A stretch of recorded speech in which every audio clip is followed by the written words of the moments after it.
¿Qué tal amigos? Muy buenas tardes. Bienvenidos a esta nueva teleentrevista aquí en TVU Televisión de la Universidad de Concepción. Hoy queremos hablar de un tema distinto. No tiene que ver con la pandemia, no tiene que ver con el estallido social ni con el plebiscito, que son los temas como más importantes que están dando vuelta en la agenda. Hoy queremos hablar de un tema, insisto, distinto, pero no por ello menos importante. El síndrome de Tourette.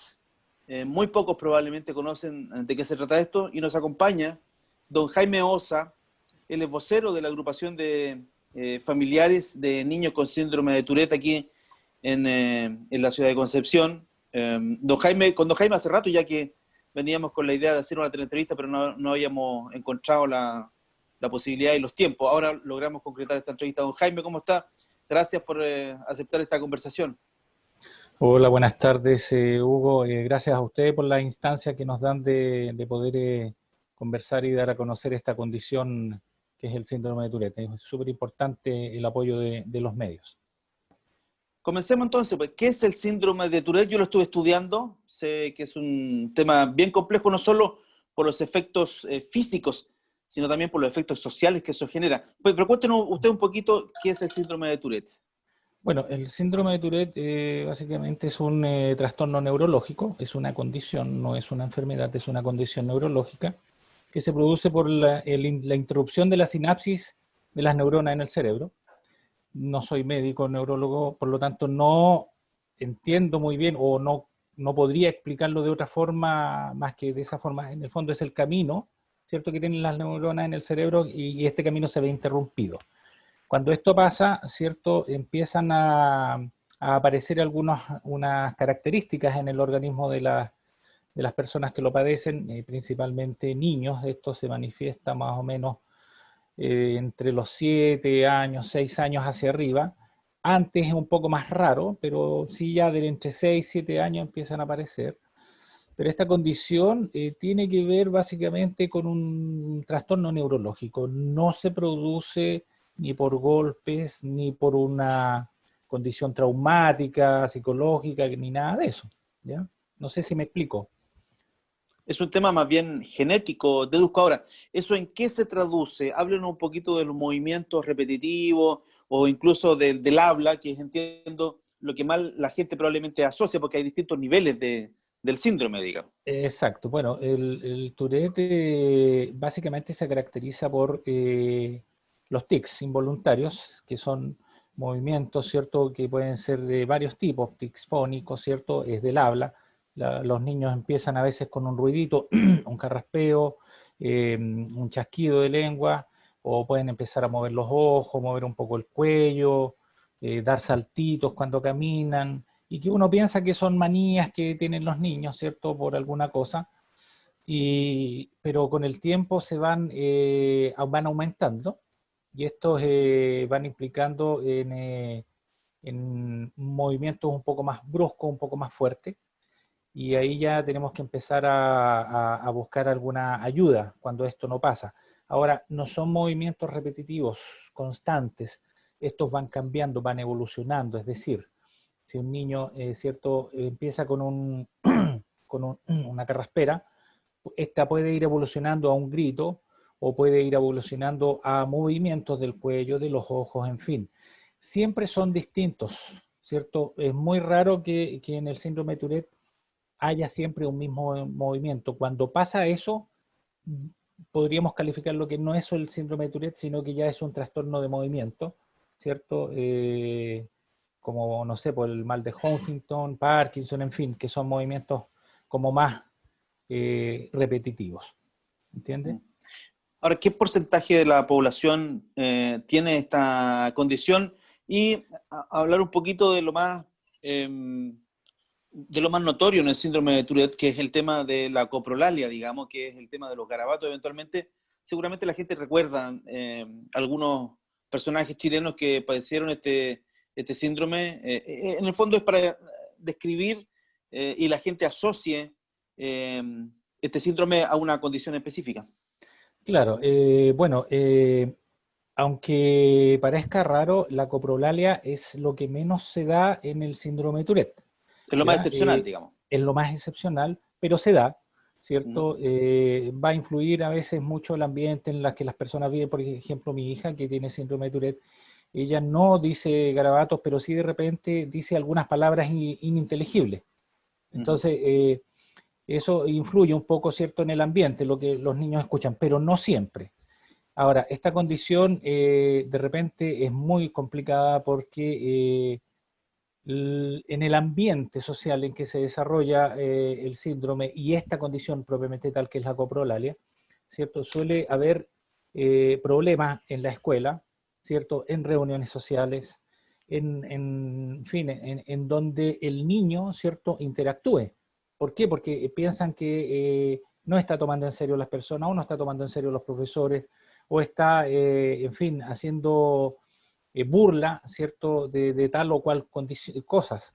Entonces, es muy complicado y sufre mucha discriminación el niño. Ahora, afortunadamente, ¿cierto?, es un porcentaje más bajo los niños que tienen coprolalia, pero se da, se da. Así que, y lo más normal, entre comillas, que se da en un niño o en una persona que tiene síndrome de Tourette son los movimientos y los ruidos, ¿ya? Los ruidos y los movimientos involuntarios, movimientos de cuello, saltos, en fin. A veces son espasmos, a veces incluso puede asemejarse mucho a un ataque de epilepsia cuando no está controlado. Claro, yo imagino, estaba pensando en una clase donde están todos los niños muy concentrados eventualmente, o en un cumpleaños, cuando invitan a los niños a cumpleaños, digamos, y están todos en silencio, compartiendo o haciendo alguna cosa, de repente sale un niño que tenga esta condición y genera esto. Esto seguramente usted, bueno, tiene mucha experiencia en el tema. Debe haber cero educación en Chile para entender el fenómeno específico y por lo tanto no discriminar por una actuación extraña o algo que se escapa como de la norma social establecida. O los chilenos sabemos algo de esto y usted se ha dado cuenta que de a poco entienden. Bueno, estamos muy al debe en eso, hay muy poco conocimiento, pero hay algunas cosas que han ido ayudando. Cuando pasa esto, bueno, han salido algunos videos, por ejemplo, pero antes de contestar lo anterior, tú me habías preguntado acerca del porcentaje de la De la población. población. Se estima, según las cifras no tan oficiales de la OMS, que es el 1% de la población a nivel mundial, ¿cierto? Y es lo que se replica aproximadamente en Chile, que padece esta condición. Ahora, el problema es que no hay una estadística confiable. Pero ¿en qué nos basamos un poco en lo que la OMS en algún momento, ¿cierto?, ha informado? El síndrome de Tourette antiguamente estaba considerado o clasificada dentro de las enfermedades raras, que se llaman, que la tiene un porcentaje muy menor al 1% de la población mundial. Eso ha cambiado por las pesquisas que se han hecho, qué sé yo, por las estadísticas que algunos países un poco más desarrollados han ido llevando, ¿cierto? Ya salió del grupo de enfermedades raras de la OMS, por lo tanto es una condición neurológica que está catalogada dentro del 1% de la población. Y eso obviamente, como también es un porcentaje bastante bajo, ¿cierto?, hace que haya muy poco conocimiento de esto, y ahora contesto lo que tú me estabas hablando, Hugo, ¿cierto?, acerca de esto. Hay muy poco conocimiento del síndrome de Tourette. Han habido algunos intentos, tuvimos una telenovela hace poco, ¿cierto?, en la que una actriz, ¿cierto?, asumía una condición de síndrome de Tourette, lamentablemente, según la opinión de nosotros que somos padres, ¿cierto?, fue un poco desafortunada, a pesar de que ella yo la encuentro muy buena actriz, pero escogieron, ¿cierto?, el tema como más morbo del síndrome, que era justamente la coprolalia, lo que estábamos hablando hace un rato. Entonces, de repente habían condiciones como tan raras en la actuación y salía con esto. Entonces, finalmente causaba risa y burla, y eso es lo que nosotros queremos evitar, ¿cierto?, con nuestros niños, porque los que vivimos en carne propia esta condición con nuestros hijos, ¿cierto?, sufrimos y nos lamentamos que se haga burla y sorna de esta condición, porque podemos ver que también puede pasarle a nuestros hijos. ¿Me explico? Sí, sí, sí, está absolutamente claro. Yo le preguntaba por la capacidad en Chile o lo poco educado en Chile que estamos respecto a este tipo de situaciones, digamos, y cómo eventualmente reaccionar. Claro. ¿Cuál es su experiencia con respecto a eso? Bueno, tenemos de todo, hay muy poco conocimiento, eso es indudable, muy poco conocimiento del tema. Hace unos meses atrás una niña, Valentina de Temuco, ¿cierto? Sacó un video que se hizo bastante viral, ¿cierto? Una niña de 15 años muy valiente, ¿cierto? Que ella da a conocer su condición y se ven sus movimientos involuntarios y ella pide ser aceptada porque yo encuentro que lo que ella hizo básicamente es un pedido de auxilio, Mm, ¿ya? Porque no encontraba la aceptación, ¿cierto? Debido a su condición, porque ella tiene un Tourette bastante fuerte, muy exacerbado, ¿cierto? Sus tics son bastante fuertes. Entonces, lamentablemente hay que llegar a esas, ella tuvo que llegar a esa instancia para dar a conocer su condición, ¿cierto? El problema es que esto, claro, se viralizó y crea mucho morbo y mucha lástima.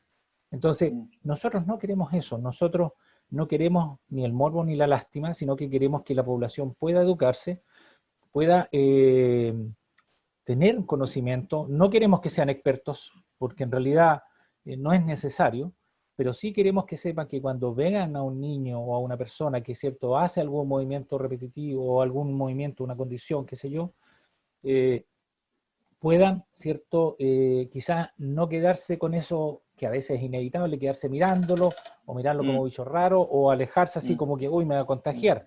Entonces, mm, de eso, y no solamente esto pasa con el síndrome de Tourette, pasa con el tema del autismo, pasa con mm, el tema del síndrome de Down, en fin, pasa con muchas condiciones que todavía la gente cree que incluso que son contagiosas. Entonces, cuando nosotros hablamos de desconocimiento, también hablamos de ignorancia porque la gente a veces no quiere educarse. Te voy a poner un ejemplo bien cortito con respecto a lo contrario. Cuando yo le comenté a mi mamá, ¿cierto?, lo que pasaba con la Marcela, ella supo al tiro porque ella había leído, a mi mamá le gusta mucho leer, había leído, conocía el síndrome, incluso había visto una película que se llama Enfrente de la clase, que es una película de un profesor estadounidense con síndrome de Tourette que fue muy discriminado cuando pequeño, incluso por su papá, que esto llevó incluso a la separación de sus padres. Mi nombre es Bradley Cohen, pero cuando era un niño la gente me llamaba de muchas formas. Mi hermano Jeff me decía Doctor Bobo, mi madre me decía cariño, y los niños de la escuela me decían de diferentes maneras, desde fenómeno hasta bicho raro. Nunca tuve muchos amigos, pero tenía a mi fiel compañero.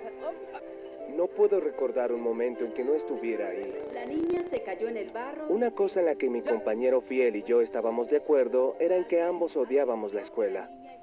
Siempre quería salir rápido. No más tareas, no más libros y no más miradas raras de los profesores.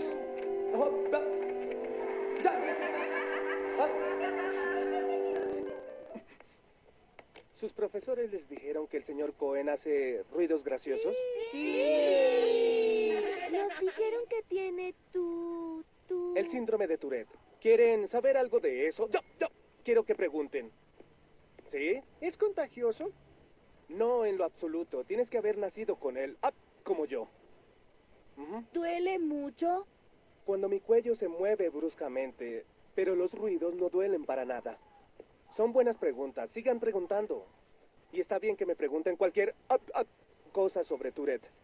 ¿Puede ir al cine? Sí, puedo ir al cine, pero algunas veces me han sacado y eso me ha puesto triste. ¿Cómo se llama el conejo? Bueno, Waffle. ¿Waffle? No, su nombre es Waffle. Muy bien, chicos. Ya. ¿Alguna otra pregunta sobre Tourette? ¿Alguien? Y me dijo, conozco el síndrome, sé lo que es y eso es positivo. Pero el resto de mi familia, por ejemplo, no tenía idea. Incluso mm, la familia de mi esposa, ¿cierto? Tampoco sabían teniendo personas con síndrome de Tourette en la familia, y ahí podíamos ver de dónde venía, ¿cierto? El tema En este genético. caso, el tema genético. ¿Ah? Entonces, pero no se conversaban estas cosas, nosotros No. tampoco, nosotros cuando tuvimos el diagnóstico, ¿qué es esto? O sea, ¿y dónde vamos? ¿Qué hacemos? ¿Qué recurrimos? Chuta, ¿qué le va a pasar a mi hija? ¿Es degenerativo? ¿Tiene cura? Y empiezan a salir las interrogantes por aquí y por allá, y ahí uno tiene que empezar a buscar. Pero también es importante, Hugo, y esto hay que dejarlo súper claro, hay que saber dónde buscar. ¿Por qué? Porque tenemos la tecnología a mano, ¿cierto? Tenemos, ¿cierto?, el aparatito en todo momento con datos, googleamos y sale. El problema es que salen muchas cosas, ¿cierto?, exageradas, porque desgraciadamente eso vende, ¿te fijas? Entonces yo tuve la fortuna, ¿cierto?, de ser cuidadoso.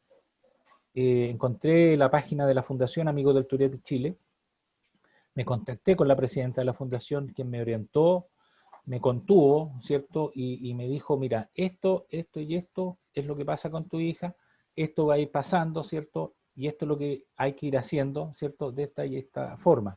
Me habló del tema del colegio, de cómo enfrentar a los apoderados, o sea, no enfrentarlos, sino que conversar con ellos para que conocieran el síndrome, qué decir y qué no decir, ¿cierto? Para tampoco despertar lo que habíamos hablado, ¿cierto?, acerca del morbo.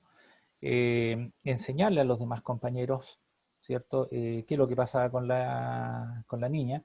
¿Por qué? Porque para todos es raro que alguien, como decías tú, estén en una sala de clase haciendo una prueba o poniendo atención, no todos en silencio porque los niños gritan por aquí, hablan por allá, pero si empieza a hacer ruido o empieza a tener grito o empieza a hacer una u otra cosa, entonces los niños empiezan como, chuta, ¿qué pasa aquí?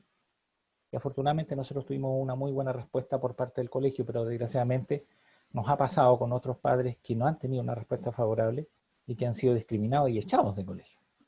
No, Jaime, este es un tema, es una condición, es neurológico, es genético, pero no es intelectual. Absolutamente. Los niños con síndrome de Tourette, hay muy pocos casos, ¿cierto?, que hemos sabido. De hecho, hay una mamá en Santiago que su hijo tiene un pequeño retardo, pero que no tiene que ver con el Tourette. El Claro, Tourette son condiciones que coincidentemente se juntaron, digamos. exactamente, claro. El síndrome de Tourette no tiene un tema que vaya a impedir el desarrollo cognitivo de una persona. Tenemos personas con síndrome de Tourette que son profesionales. De hecho, el presidente actual de la Fundación, don Francisco Ormazábal, él es economista, trabaja en el Ministerio de Economía y es una persona que se desarrolla, y él tiene Tourette, y es casado, tiene 2 hijas. Entonces, el Tourette no es una limitante para el desarrollo. Algunas veces va a costar más. ¿Por qué? Porque, por ejemplo, también tenemos otro integrante que tiene síndrome de Tourette, que es José Tomás Sotomayor, de 29 años en Santiago, y él, su Tourette era un poco más complejo. Él aprendió a leer estando en tercero o cuarto básico. Cuando quiso entrar a la universidad le costó mucho, se desmayó el primer día, nos contaba por qué, porque era... Y aquí vamos a ir desarrollando otro tema. El Tourette tiene otros trastornos asociados, ¿ya? Y uno de ellos, el que más complica a las personas que tienen el Tourette, es la ansiedad. El trastorno ansioso desarrolla y exacerba los tics a veces de forma incontrolable cuando no es bien tratado. Entonces, este joven, José Tomás, ¿cierto?, cuando entró a la universidad estaba tan ansioso que él se desmayó y no pudo seguir. Entonces, cuando quiso intentarlo no le pasó lo mismo. Entonces, ¿qué optó él? Hizo una carrera corta, ¿cierto? Estudió corretaje de propiedades y es muy exitoso, le va muy bien, ¿cierto? Tiene su empresa de corretaje de propiedades y otros emprendimientos que ha logrado. Entonces, no hay un límite para los niños. Tenemos una cantante en Estados Unidos, Billie Eilish, que ella tiene síndrome de Tourette y es ganadora de varios Grammy, ¿cierto? Por la calidad de sus canciones. Pero ella no dio a conocer hace poco que tenía síndrome de Tourette, porque a ella lo que le importaba era que vieran y escucharan sus canciones y que no pusieran en primer plano su condición. ¿Se fijan? Entonces, no hay un límite para esto, no hay un límite para los niños. Ellos pueden ser lo que quieran, van a tener las mismas necesidades o las mismas ansiedades que otros niños, las mismas aspiraciones, y de acuerdo a que cómo vaya surgiendo su entorno y cómo vaya haciendo su tratamiento, ¿cierto? Van a poder ir desarrollando sus capacidades. Es una condición que no tiene cura, pero se puede paliar a través de un tratamiento. Ya vamos a entrar al tema de los costos y de eventualmente las ayudas que podrían tener ustedes por ser una enfermedad muy, muy excepcional. ¿Hay algún tipo de tratamiento, no para mejorarlo, sino para eventualmente paliar alguna condición Sí, o reacción? claro, hay tratamientos, ¿cierto? Y aquí también entra otro tema que es el tema del, bueno, cada niño, ¿cierto? Cada persona reacciona de distintas formas a un tipo de medicamento. Mm. Entonces, y aquí está el prueba y fallo, pero hay tratamientos, ¿cierto?, con distintos fármacos, y es súper importante que desmitifiquemos un poco el tema de la farmacología. El tema de los medicamentos, ¿cierto?, son necesarios muchas veces para poder controlar, ¿cierto?, apaciguar, ¿cierto?, y poder que el niño tenga una mejor calidad de vida.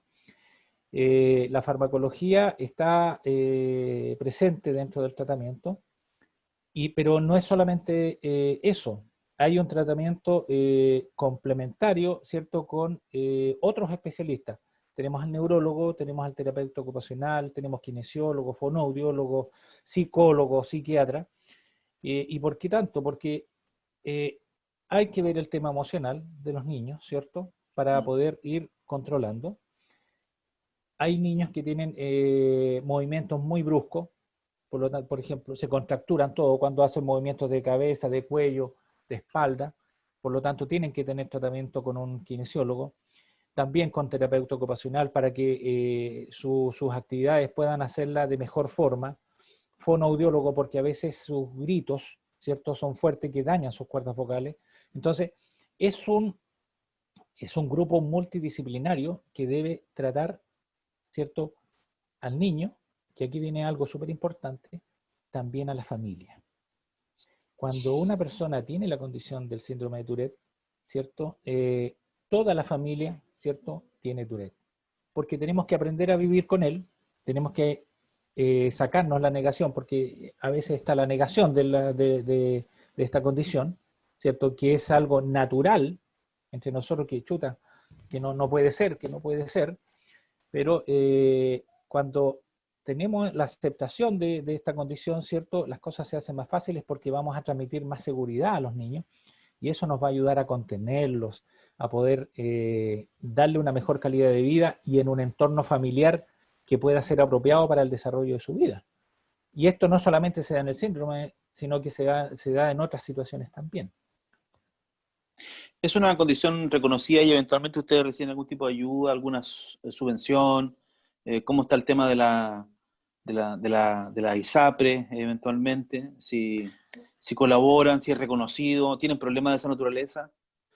Bueno, se estaba, antes de la pandemia, el año pasado, antes del estallido social incluso, se estaba trabajando con la fundación con el tema del auge, porque Sí. la medicación del síndrome para tratar cierto trastorno, hay medicación que es bastante cara y no recibimos ayuda estatal.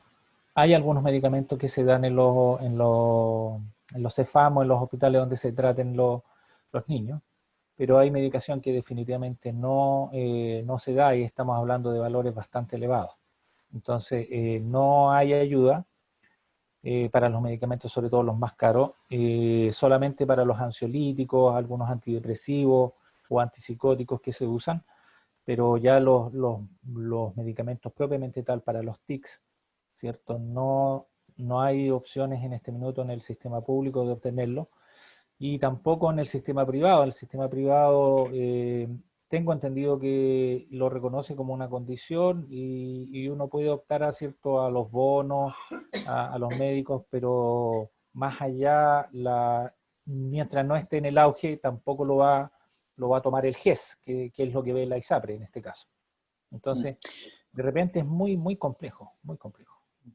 Cuéntanos un poquito de las actividades que están desarrollando ustedes como organización. ¿Cómo se llama su organización? Entiendo que incluso han tenido contacto con organizaciones a nivel internacional, en Estados Unidos particularmente sé que han desarrollado algunos encuentros. Cuéntanos un poquito. Bueno, nosotros nos formamos hace un año y algo a raíz de charlas que dio la Fundación Amigos del Tourette acá en Concepción, que nosotros los trajimos. Personalmente me encargué, ¿cierto?, con mi familia, ¿cierto?, de poder contactar a la Fundación, ofrecer un lugar para poder ellos dar una charla y así difundir un poco esto.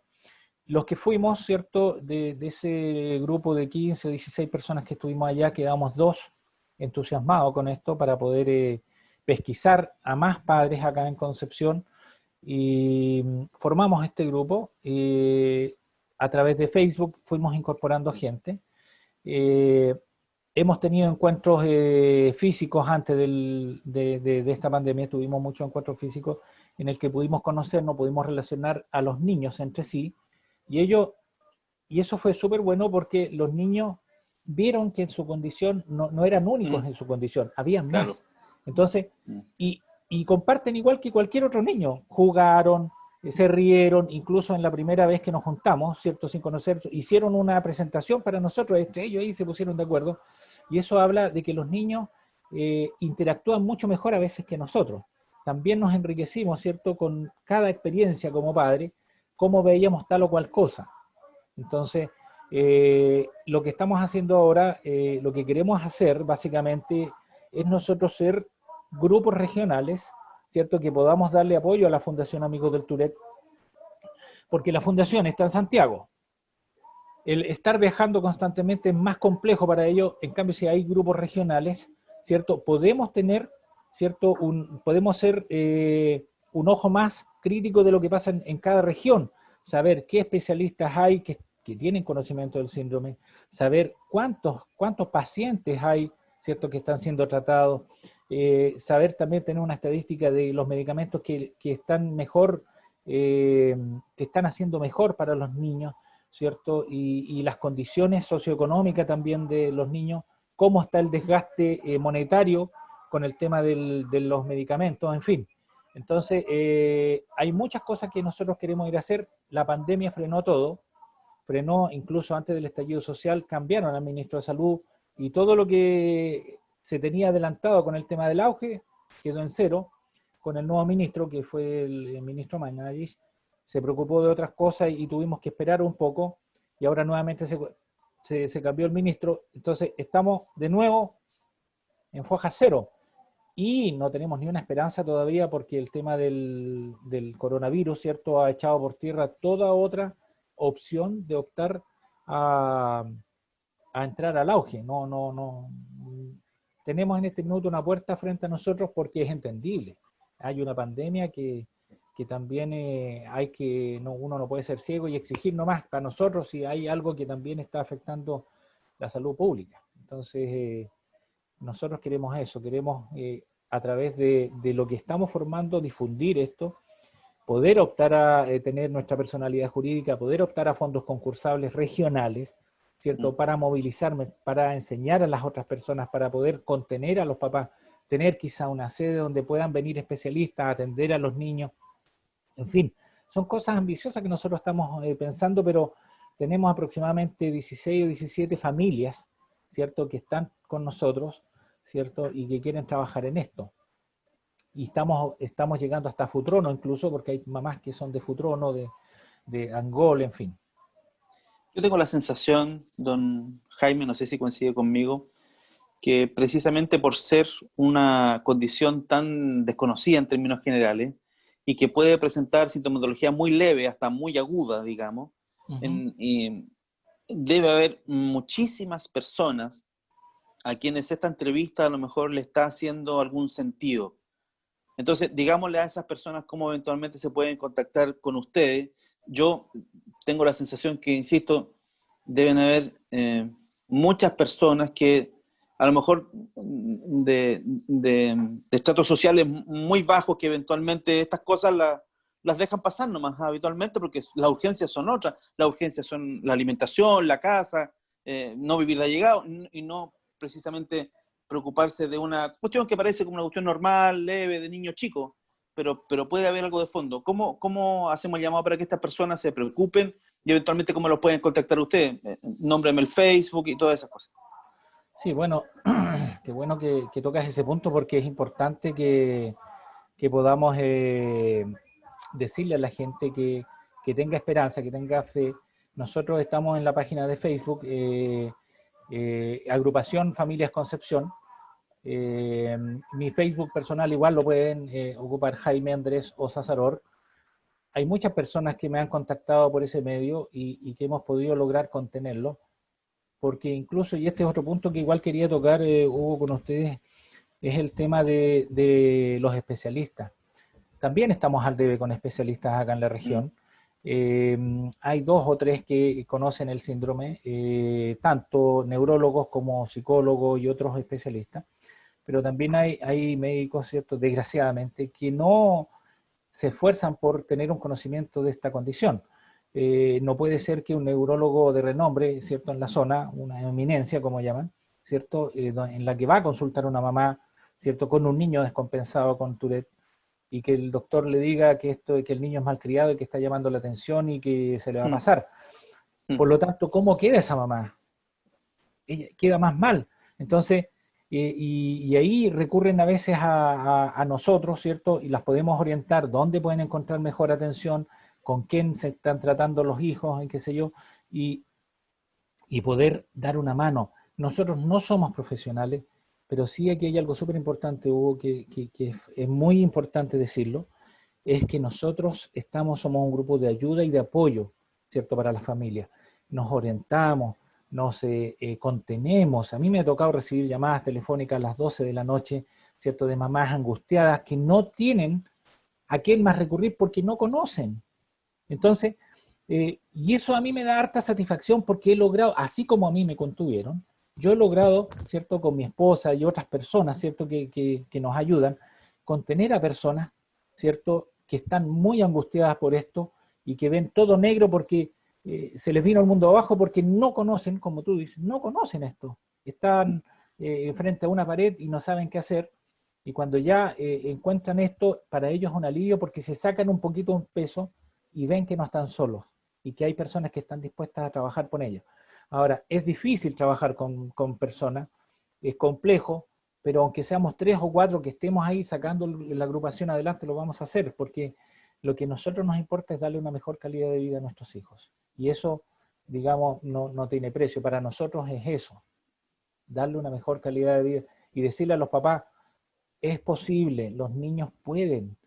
Solamente nosotros tenemos que también tener una terapia personal, tener una posibilidad de tener un apoyo, ¿cierto? Para nosotros también entender cómo funciona esta condición con nuestros hijos y no desesperarnos y mandar todo a la punta del cerro, porque pasa eso. La unión de la familia es fundamental en esto, como en todo tipo de situaciones que a veces son complejas.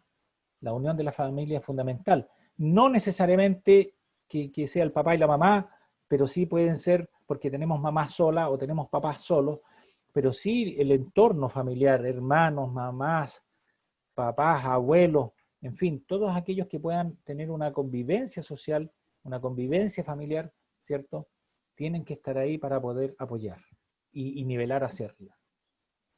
Claro, la primera red es la que se produce en la familia, pero necesitamos crear la otra red, la más grande, la social, la del sistema educacional, la de los papás, que puedan entender, saber, conocer este tema, y por eso que hemos querido conversar con Jaime Oces, vocero de la agrupación de familias de niños con síndrome de Tourette. Don Jaime, muchas gracias por esta oportunidad, le deseamos la mejor de la suerte y estamos a su disposición. Gracias, Hugo, a ustedes también por la oportunidad que nos han dado de conversar y dar a conocer un poquito de esto. Visiten las páginas que les di. También hay una página en YouTube, ¿cierto?, que se llama Familias Tourette, ¿cierto?, en YouTube, y que hay algunos videos que nosotros logramos hacer como agrupación entre los padres, y que es bueno porque es una forma de sensibilizar también a la población acerca de esto. Agradezco, Hugo, la oportunidad que nos has dado de conversar. Y muchas gracias porque es necesario que esto se dé a conocer. Muchas gracias, que esté muy bien, adiós. Adiós.